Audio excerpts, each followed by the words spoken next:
খালা তার ছেলের বউয়ের সাথে ছেলের সাথে থাকতে পারে না। সজীব 6 মাস আগে খালাকে বৃদ্ধাশ্রমে পাঠিয়ে দিয়েছিল।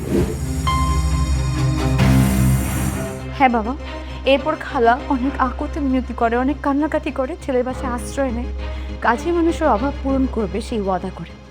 এখন খালার বয়স হয়েছে, কাজ করতে পারে না, তাই ছেলের বউ তাকে প্রতিনিয়ত অনেক বকাঝকা করে। সেটা সে সহ্য করতে পারে না, তার কান ঝালাপালা হয়ে যাচ্ছে দিনকে দিন। বৌমা তুমি ঠিক বলছো?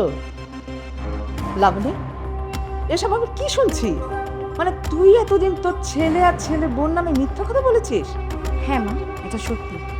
খালামণি তার ছেলের বউয়ের অত্যাচার সহ্য করতে করতে যখন তার জীবনটা অতিষ্ঠ হয়ে গেছে, তখন সে জানতে পারে আমাদের এই পরিবার অনেক সুখে শান্তিতে চলছে, আমাদের এই পরিবারের সুখ শান্তির কোনো কমতি নেই। তখন খালা এই বাড়িতে চলে এলো এবং সবার মন দিনকে দিন বিষিয়ে তোলা শুরু করলো। লাবণী, কি শুনছি এসব?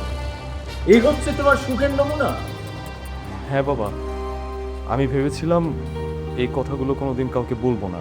এই কথাগুলো যদি বলি খালা খুব কষ্ট পাবে, কিন্তু খালা দিন দিন বিবেকহীন হয়ে যাইতেছে, তাই আর না বলে পারলাম না।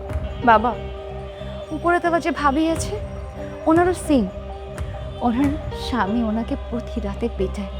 ওনার শ্বশুর শাশুড়ি ওনাকে মেনে নেয় না, কারণ উনি একটা সন্তান দিতে পারছে না। তাই যখন উনি নিচের তলায় দেখছে আমাদের পরিবারে এত সুখ, এত শান্তি, এই পরিবারের শ্বশুর শাশুড়ি তার বউকে নিজের হাতে রান্না করে খাওয়ায়, এত সুন্দর করে আদর যত্ন করে রাখে, তখন ভাবির মনে জ্বালা পোড়া শুরু হয়।